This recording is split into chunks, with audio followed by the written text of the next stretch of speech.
Hello મિત્રો, કેમ છો તમે બધા? આઈ હોપ તમે બધા મજામાં હશો. તો આજની આપણી રેસીપી છે ટમેટો પૌવા બનાવીશું. તેના માટેના ઇન્ગ્રેડિયન્ટ્સ જોઈ લઈએ. તો આપણે એક બાઉલ પૌવા લીધેલા છે, આ મેં જાડા આવે છે તે લીધેલા છે. ત્યારબાદ 2 નંગ ટમેટા, દેશી ટમેટા લેવાના છે, તેથી ખટાશ એકદમ સરસ આવે છે, આપણે લીંબુની પણ જરૂર નહીં પડે. ત્યારબાદ 2 મોરા લીલા મરચાં, વઘાર માટે મીઠો લીમડો, રાઈ, જીરું અને હિંગ, 1 ટીસ્પૂન હળદર, ધાણા જીરું, સ્વાદ અનુસાર મીઠું અને કશ્મીરી મરચું. વઘાર માટે મોટા 2 ચમચા જેટલું તેલ ગરમ મૂકી દીધું છે. તો ચાલો રેસીપી સ્ટાર્ટ કરીએ. સૌપ્રથમ આપણે પૌવાને ધોઈ લેશું.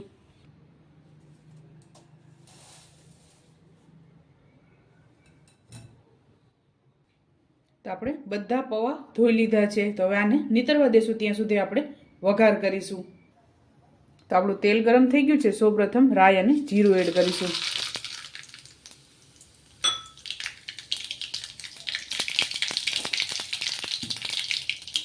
ત્યારબાદ મીઠો લીમડો, હિંગ એડ કરીશું. ત્યારબાદ લીલા મરચાં,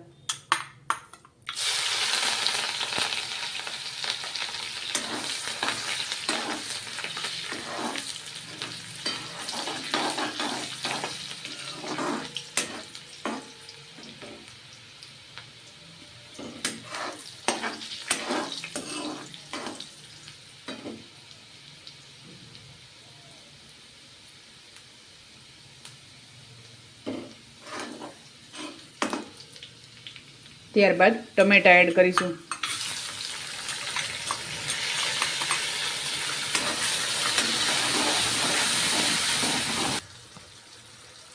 ત્યારબાદ 1 ટીસ્પૂન હળદર,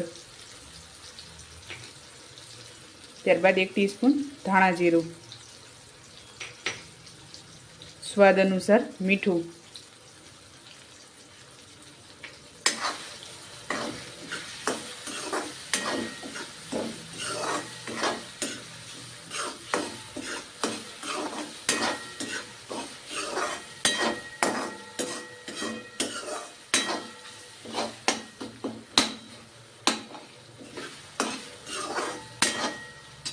ત્યારબાદ કશ્મીરી મરચું,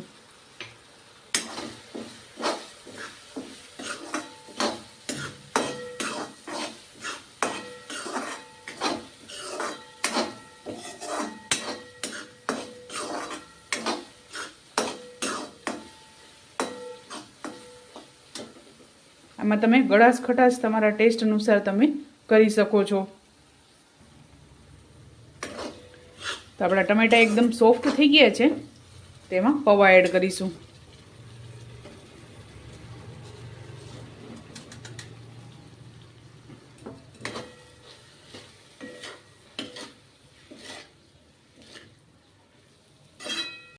આપણે એકદમ સરસ મિક્સ કરી લીધું છે અને હવે આપણે આને ગરમા ગરમ જ સર્વ કરીશું. આને ચા સાથે ખાવાની ખૂબ જ મજા આવે છે. સવારમાં આ રીતે તમે એકદમ જલ્દીથી તૈયાર કરી શકો છો અને આ રીતે એકદમ સરસ છૂટા તૈયાર થાય છે.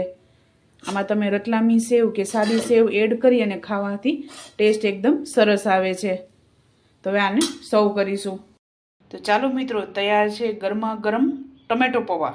તમે પણ આ જ રીતે બનાવજો અને મને યાદ કરજો. મારા વિડીયોને લાઇક, શેર અને સબસ્ક્રાઈબ કરવાનું ભૂલતા નહીં.